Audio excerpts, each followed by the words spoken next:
3 নম্বর আমল হলো এই দশকে যে কোনো রুটিন ভালো কাজ বিশেষ গুরুত্বের সাথে করা। 5 ওয়াক্ত নামাজ অন্য সময় গাফলতি করছেন, এই দশকে আর করবেন না।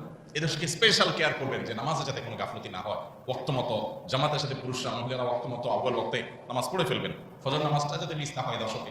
এই দশকে কোরআন তেলাওয়াত অন্য দশকে না করলে এই দশকে একটু করার চেষ্টা করবেন। অন্য দশকে যে আমল করেন না সেটাই এই দশকে বেশি বেশি করবেন।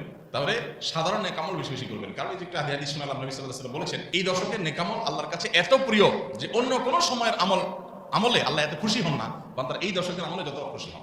জিজ্ঞাসা করেছেন সাহাবীরা, হে আল্লাহর রাসূল, অন্য সময় যদি কেউ আল্লাহর রাহে জিহাদ করে সেই কাজটাও কি এই দশকের নেকামলের চাইতে প্রিয় না? জিহাদ জীবন বাজি রাখা।